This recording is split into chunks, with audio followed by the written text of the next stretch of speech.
Energy के जो approve किए गए हैं वो प्रोजेक्ट्स हैं हाइडल इलेक्ट्रिसिटी के, उसके अंदर कोहाला शामिल है, आज़ाद पतन शामिल है और ये बिलियंस ऑफ डॉलर्स की इन्वेस्टमेंट है सिर्फ ये दो प्रोजेक्ट जो मैंने आपको बताए। इसी के साथ साथ सीपेक की तारीख का सबसे बड़ा मंसूबा जो है ML1 जो कई बिलियन डॉलर का मंसूबा है और किसी भी अभी तक जितने भी सीपेक के मंसूबे हैं सबसे बड़ा मंसूबा है, वो बिल्कुल फाइनल स्टेजेस के अंदर है। उसकी फाइनेंसिंग की अभी पिछले हफ्ते मीटिंग हुई थी, बहुत क्लोज आ गए हैं हम उसके, और इंशाल्लाह ताला अगली JCC के अंदर जो जॉइंट कमेटी होती है, जो एपेक्स बॉडी है जो सीपेक को डील करती है, उसके अंदर इंशाल्लाह ताला जो है वो फाइनल भी हो जाएगा। सो वो एक बहुत बड़ी पेशरफ्त है। लेकिन शायद जो सबसे इसका जो अहम हिस्सा है सीपेक का, ये तो इंफ्रास्ट्रक्चर इसको जिसको अंग्रेज़ी में कहते हैं ना फैसिलिटेटिव इन्वेस्टमेंट है।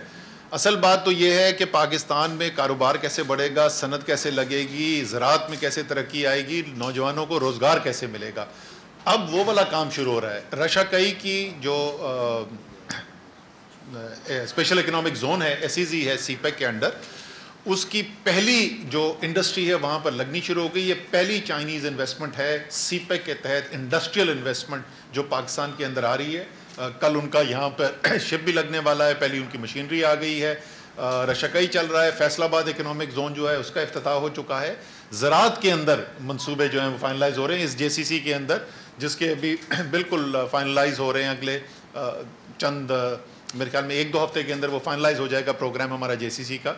तो उसके अंदर आप देखेंगे कि न सिर्फ सीपेक चल रहा है बल्कि उसमें वसअत आ रही है और अब वो ज़्यादा अहम फेज़ शुरू हो रहा है सीपेक का इसके बनिस्बत जो दूसरा है, जो पहले फेज़ था।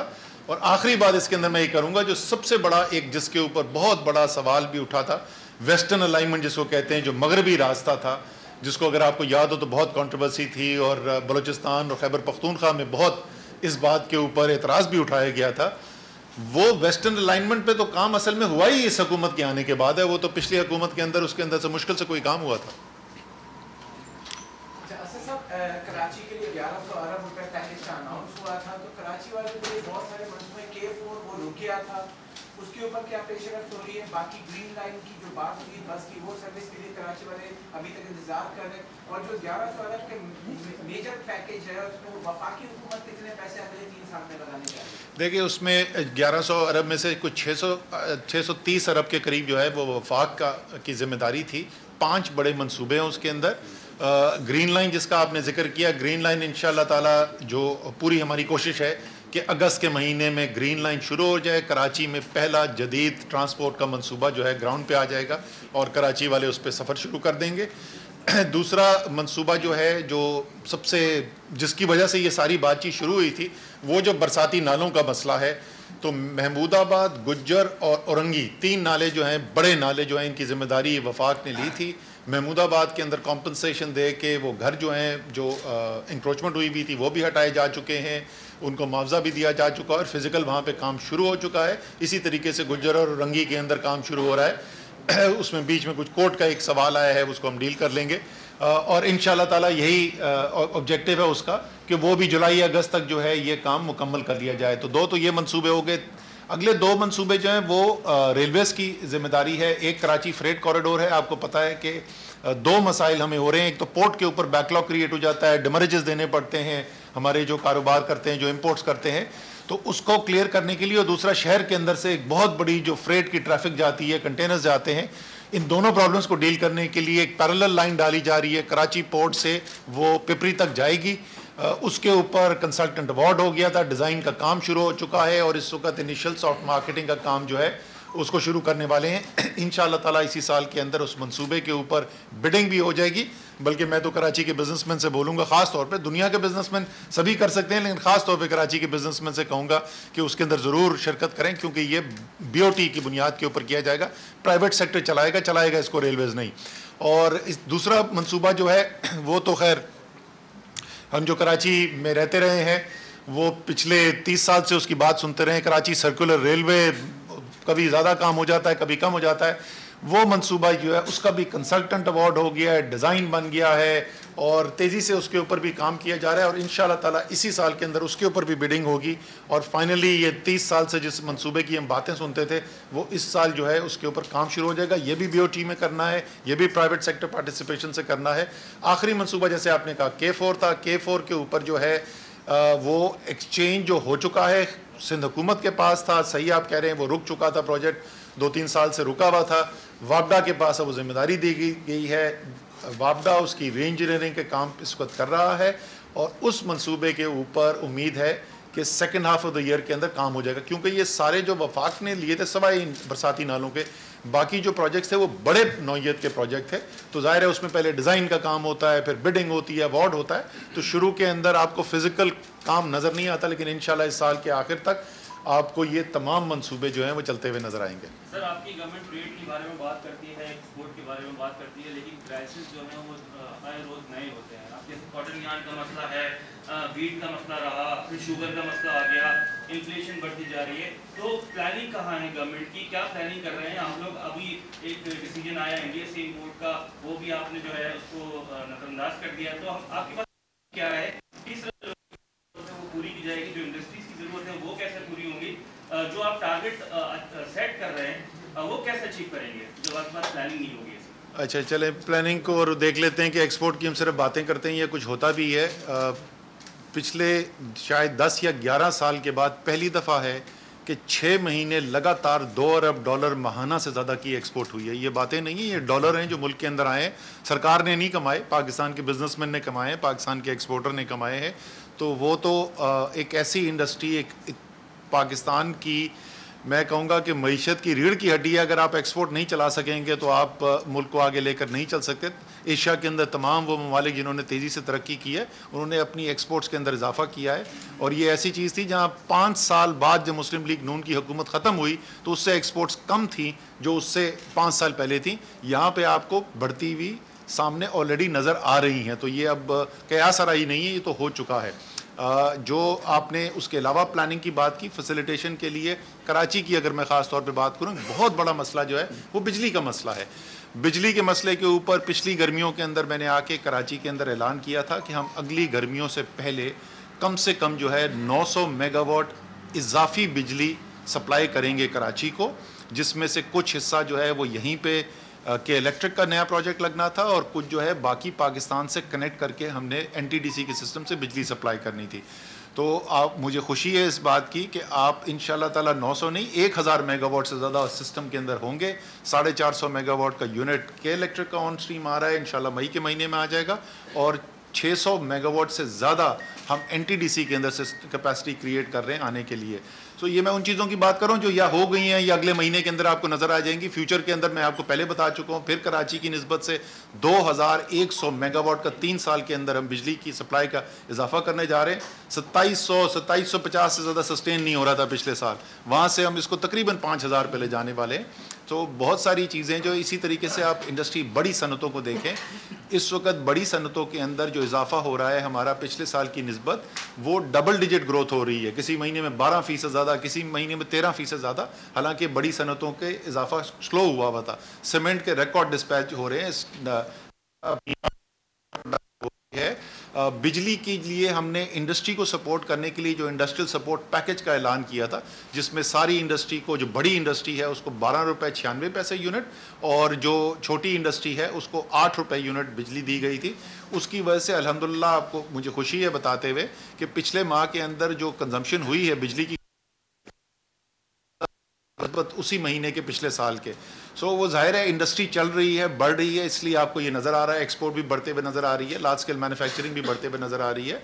अभी और बहुत बेहतरी की गुंजाइश है, और इसलिए मैं यहाँ पर आया हूँ, क्योंकि वो सब बेहतरी जो करनी है उसके लिए हुकूमत सिर्फ एक फैसिलिटेशन का किरदार अदा कर सकती है। सेंटर फॉरवर्ड तो ये लोग हैं, ये मुझे कह रहे थे सेंटर फॉरवर्ड, असल सेंटर फॉरवर्ड तो ये लोग, पाकिस्तान की मईशत के सेंटर फॉरवर्ड तो यहाँ बैठे हुए इस टेबल के पास। महंगाई बहुत ज़्यादा है, महंगाई बहुत ज़्यादा है। मैं कॉटन यार्ड शुगर मैं आपको बता देता हूँ, वज़ीर आज़म साहब ने इसके ऊपर बड़ा वाज़ेह फैसला कर लिया है। देखिए, जो हमारा मसला है ये ट्रेड का इंडिया के साथ, वो मईशत की बुनियाद पर नहीं हुआ था, वो एक असूली फ़ैसला था जो उन्होंने कश्मीर के साथ किया।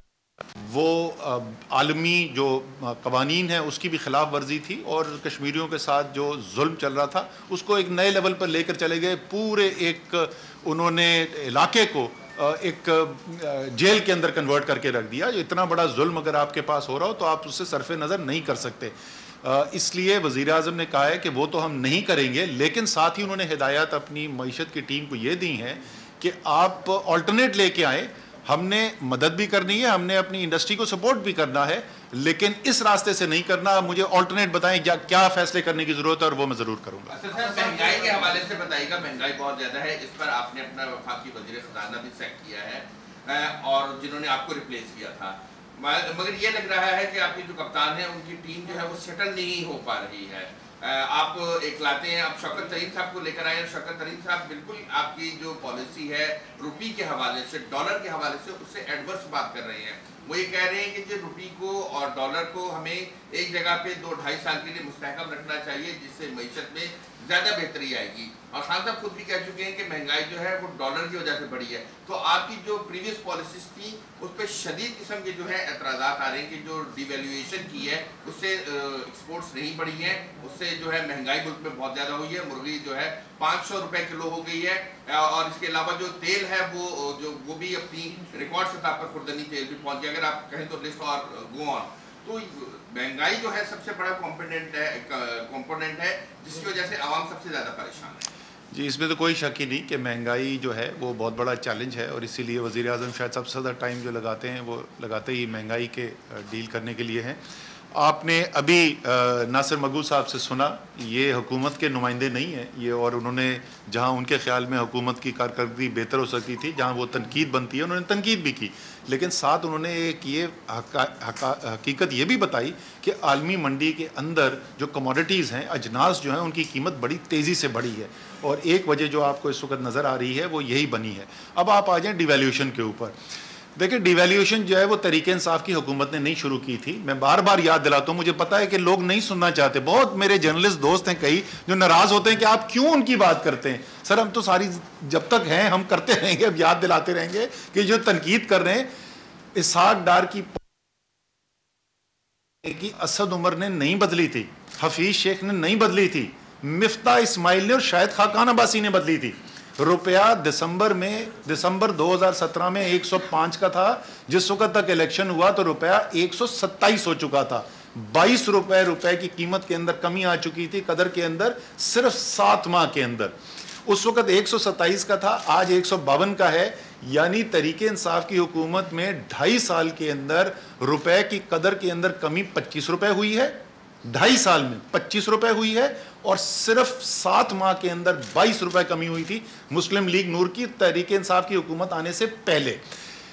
वो आप रुपए की कदर मुस्तहकम ऐसे नहीं रखते हैं कि आप डॉलर फेंक फेंक के मुस्तहकम करें, आप बुनियादी बेहतरी करते हैं मईशत के अंदर।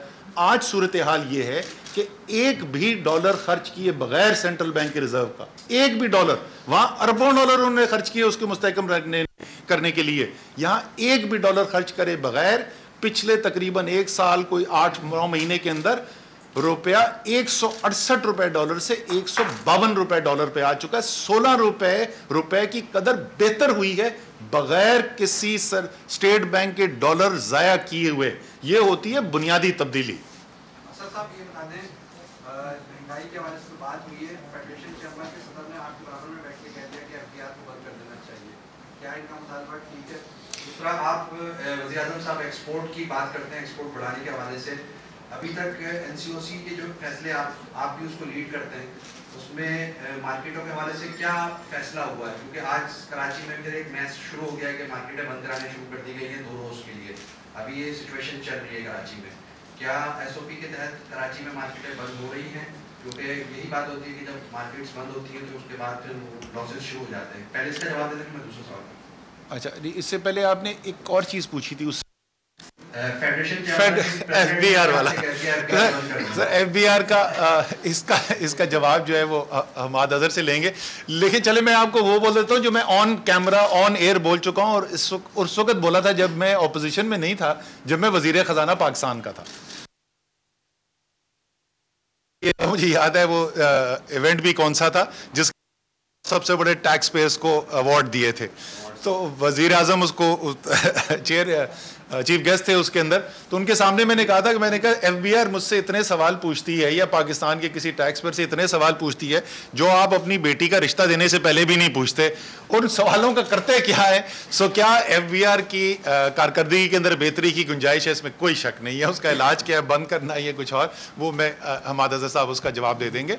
जहाँ तक आप इसकी एक्सपोर्ट्स की बात कर रहे हैं और साथ आपने मार्केट्स की बात की, देखें हमने जो सबसे पहली मईशत की एक्टिविटी जिसको खोला था सबसे पहले जिस वक्त शुरू में बंदिश हुई, वो एक्सपोर्ट इंडस्ट्री थी। क्योंकि जब तक आप डॉलर नहीं कमाएंगे या वो इंडस्ट्री उसके बाद हमने फ़ौरन खोली जो सब्स्टिट्यूशन करती है, यानी इंपोर्ट की सब्स्टिट्यूशन करती है, तो उस इंडस्ट्री को तो बिल्कुल भी हम बंद नहीं करना चाहते। लेकिन जिस तेज़ी से इस वबा का फैलाव हुआ है उसमें अगर हम बरवक्त इक़दाम ना करें तो उसमें ख़तरा ये है कि ये सेक्टर जो सबसे ज़्यादा मईशत के लिए अहम है वो भी लपेट में आ सकते हैं। मैं इसी के साथ वो दूसरी जो कमेंट किया था मैं उस पर भी, रेस्टोरेंट्स के ऊपर भी कमेंट कर लेता हूँ। हम इस वक्त कल जो हमारे क्रिटिकल केयर के पेशेंट्स थे, यानी वो लोग जो ऑक्सीजन पे हैं या वेंटिलेटर के ऊपर हैं पाकिस्तान के हस्पतालों में कोविड के, वो 3400 से ज़्यादा पहुँच चुके हैं। यानी हम जो जून की पहली पीक थी हम वहाँ पे पहुँच चुके हैं और अभी इसके अंदर इजाफा हो रहा है। तो हमें बर वक्त इकदाम करने की ज़रूरत है, वरना ऐसा ना हो कि खुदा न खास्ता पूरी मईशत हमें बंद करने की ज़रूरत पड़े। सो 2 दिन हफ्ते के अंदर मार्केट्स बंद करने का बिल्कुल फ़ैसला हुआ था। टेक्निकली कराची उस पॉजिटिविटी से नीचे है, लेकिन मेरे ख्याल में अगर उन्होंने ये फ़ैसला किया है तो मैं सिंध गवर्नमेंट के इस फैसले को सपोर्ट करूँगा। बर वक्त फ़ैसला कर लें ताकि ज़्यादा तकलीफ से बन जाए। देखिए रेस्टोरेंट का अब हमने क्या किया मुख्तलिफ जो बाकी दुनिया से था, क्यों वर्ल्ड इकोनॉमिक फोरम ने पाकिस्तान की तारीफ़ की, वर्ल्ड हेल्थ ऑर्गेनाइजेशन ने पाकिस्तान की तारीफ़ की, बिल गेट्स ने पाकिस्तान की तारीफ़ की, लैरी समर्स इकोनॉमिक एडवाइज़र अपने क्लिंटन के, उन्होंने हमारी तारीफ़ की। क्यों करे थे तारीफ़? हमने किया ये कि वो चीज़ जिससे कम से कम मईशत के ऊपर असर हो, कम से कम रोज़गार पर असर हो और ज़्यादा से ज़्यादा वबा के फैलाव पर असर हो, हमने टारगेटेड एक्शंस लिए। इसलिए कुछ कीमत तो अदा करनी पड़ती है। बदकिस्मती से यह नहीं हो सकता कि सब कुछ खुला रहे और वबा रुक जाए, और वबा अगर ज़्यादा फैल गई तो फिर सब बंद होने का ख़तरा होता है। तो जो हमने रिस्क देखा, जिन इंडस्ट्री से और जिस एक्टिविटी से सबसे ज़्यादा रिस्क आ रहा था, फ़र्क उसी मॉल के अंदर शॉपिंग करने और रेस्टोरेंट का फ़र्क ये है कि शॉपिंग आप मास्क पहनकर कर सकते हैं, और ये अब सारी रिसर्च आ चुकी है दुनिया की। अगर आप मास्क पहन लें, जो मुझे लग रहा है कुछ इस कमरे में लोगों ने नहीं पहना हुआ है, खुशी है कि ज़्यादातर ने पहना हुआ है, तो तकरीबन 90% तक फैलाव के अंदर कमी आ सकती है। लेकिन आप खाना मास्क पहनकर नहीं खा सकते। इसलिए हमने कहा है कि थोड़ी सी जिद्दत करें, और बहुत सारे जो रेस्टोरेंट्स हैं उन्होंने एडजस्ट भी किया। इधर डिफेंस के अंदर अगर आप चले जाएं तो आपने देखा है बहुत सारे रेस्टोरेंट्स ने आउटडोर जो है वो डाइनिंग शुरू कर दी है, टेक अवे है, ताकि कम से कम रोज़गार पे असर हो। लेकिन ये इनडोर खाने की जो चीज़ है, चाहे वो शादी हो या रेस्टोरेंट है, वो इतना हाई रिस्क है कि उस एक टारगेटेड एक्टिविटी को हमें करना पड़ा। सो आखिरी सवाल ले लें सर, आखिरी सवाल उसके बाद। एक सवाल मेरा रह गया था, वो जवाब दीजिए। आपने स्टील मिल के हवाले से एक बड़ा ऐलान किया था, जो बड़ी वीडियो आपकी वायरल होती रहती है, वो अभी भी दिखा दें, वो अभी दिखा दें बेशक। स्टील मिल के मामले पर आपका क्या स्टैंड है? बनना है देखिए स्टील मिल का स्टांस वन लाइनर में सिंपल ये भाई, उस वक्त भी हम कहते थे कि ये मिल चल सकती है, ये कोई वजह नहीं है कि ये मिल बंद हो, और आज भी वही स्टैंस है। और इंशाल्लाह ताला मैं उस दिन हमाद अजहर से पूछ रहा था, क्योंकि वो इंडस्ट्रीज के नीचे आता है, तो हमाद से मैं लास्ट वीक पूछ रहा था, और फिर उसके बाद मोहम्मद मियां सुमरो जो प्राइवेटाइजेशन मिनिस्टर्स हैं उनसे भी बात हुई। इंशाल्लाह ताला अगस्त के महीने के अंदर उसके अंदर आ जाएंगी। 4 कंपनीज हैं बैनुल अक़वामी कंपनीज जो उसके अंदर इंटरेस्टेड हैं। तो मेरा मौक़िफ़ आज भी वही है जो उस वक्त था, ये स्टील मिल चल सकती है, यहाँ पे लोगों का रोजगार हो सकता है और ये वैल्यू एडिशन कर सकती है। आप खुद तस्लीम करते रहे हैं, आपकी 2 पिछली हुकूमतें नवाज शरीफ और जरदारी साहब की हुकूमतें तस्लीम करती रही कि कराची माशी हब है, कराची कमाकर पाकिस्तान को देता है, कराची की अहमियत और इफादियत अपनी जगह मुसल्लम है। लेकिन अफसोस की बात तो यह है कि जब अपोजिशन में होते हैं तो यहाँ के लिए आवाजें बुलंद होती हैं, जब हुकूमत में नहीं होते और जो ऐलान होते हैं उस पर अमल ही नहीं होता। कराची बद से बदतर होता जा रहा है। आप खुद इस शहर के में रह चुके हैं, तवील अरसा यहाँ गुजारा है आपने, आप खुद तस्लीम क्यों नहीं करते और आपकी हुकूमत क्यों नहीं तस्लीम करती कि कराची अगर बेहतर नहीं होगा तो पाकिस्तान बेहतर नहीं होगा? कराची कब इसकी किस्मत कब बदलेगी? अच्छा जी, ये तो आप बिल्कुल दुरुस्त कह रहे हैं, ये हम हमेशा से कहते रहे हैं और हम आज भी कहते हैं। अभी तो आपके सवाल के ऊपर दो पहलू आते हैं, मैं दोनों पे। पहली बात तो आपने कहा कोई पैकेज का ऐलान नहीं होता। मेरे तो काबीना की मीटिंग के अंदर कुछ कॉलीग ने कहा कि ये सारे पाकिस्तान का पैसा कराची क्यों लेके जा रहे हो, और मैंने उनको साबित किया एदादो शुमार से कि जितना हमने पैकेज ऐलान किया है वो कराची का हक बनता है। ये शहर जो है पाकिस्तान का सबसे बड़ा टैक्स देने वाला शहर है, तो पैकेज क्यों नहीं होता ये तो आप मानना पड़ेगा, पैकेज होता है, उस पर कुछ काम नहीं होता। सर अमल दरामद मैंने आपको बड़ी तफसील से जवाब दे दिए। मेरी अब आपसे एक रिक्वेस्ट होगी, उस दिन जिस दिन ग्रीन लाइन चलेगी ना, तो आप चलेंगे मेरे साथ उस बस पे और इसी कैमरा के अंदर रिकॉर्ड करेंगे और आप कहेंगे हाँ वाकई में ज़मीन पर भी काम हुआ है। अगर आप देखना चाहते हैं महमूदाबाद में क्या काम हो रहा है, वहाँ जाकर देख सकते हैं। ये दूसरे KCR और वो जो है वो तो ज़ाहिर अभी प्लानिंग स्टेज पे है, तो उधर ज़मीन पे काम नहीं है, वो आपको 3-4 महीने में वो भी नज़र आ जाएगा। जो कराची की बिजली बहुत बड़ा मसला रहा है कि नहीं रहा है, बिल्कुल रहा है ना। कराची के अंदर मुझे बता दें कि पिछले 12 साल में बिजली के कितना इजाफा हुआ था, और मैं आपको बता रहा हूँ कि सिर्फ इस साल के अंदर, अगले ये अप्रैल में बैठे हुए हैं, मैं मई की बात कर रहा हूँ, बहुत आगे की नहीं बात कर रहा, 450 मेगावाट लोकल प्रोडक्शन यहाँ स्टार्ट होगी, 600 मेगावाट NTDC के सिस्टम से 1000 मेगावाट ऐड करने जा रहे हैं, और 3 साल के अंदर 2100 मेगावाट ऐड करने जा रहे हैं। सर ये बड़ी बड़ी चीजें, ये छोटी चीजें नहीं है। सर आखिरी कर दें, हम तो इनके पास आए थे। 630 अरब रुपए का जो क्वांटम है, उसके हिसाब से जो आप 3 साल का प्लान कर रहे हैं, वो उस क्वांटम के प्रोजेक्ट्स नहीं आप बता पा रहे। सर मैंने तो आपको एक एक 5 नाम लेके प्रोजेक्ट बताए यार। उनका क्या है क्वांटिफिकेशन, क्या कितना, किसमें कितने? पहली बात तो मैं ये भी कई दफा बता चुका हूं, लेकिन मैं आपको सिर्फ बता देता हूं, उसमें सिर्फ KCR ही 300 अरब रुपए का है। उसके अंदर जो आपका K4 है वो तकरीबन 70 अरब रुपए का है। आपका फ्रेट कॉरिडोर जो है वो 130 अरब रुपए पे ऑलरेडी दे चुका हूं। मेरी अब दरखास्त है प्रेस और मीडिया से, लेकिन जब डाउन होते हैं 2019 में एडिबल ऑयल के प्राइसेस 45% डाउन हुए। इसी तरह ये जो कार वाले हैं, डॉलर बढ़ता है तो कम्पीट कर रहा हूं, डॉलर बढ़ता है तो वो प्राइस बढ़ा देते हैं। इस तरफ थोड़ा सा माइन्यूटली देखने की जरूरत है कि जब प्राइस इंटरनेशनल कम हो तो वो फिर कम भी हो ऑन द ग्राउंड। जायज़ बात। बहुत बहुत शुक्रिया प्रेस मीडिया का, आपने सवाल किया और बड़े तफसील से वज़ीर साहब ने उसका जवाब दिया। मैं आपको दरख्वास्त करूँगा कि अगर आप अपना इक्विपमेंट यहाँ छोड़ें और हमारे इन हाउस जो हमारा सेशन है उसको शुरू करें, और उसके बाद भी आपसे मुलाकात हो जाएगी। इक्विपमेंट ले जाने वरना उनको इधर ही रुकना पड़ेगा। इक्विपमेंट ले जाने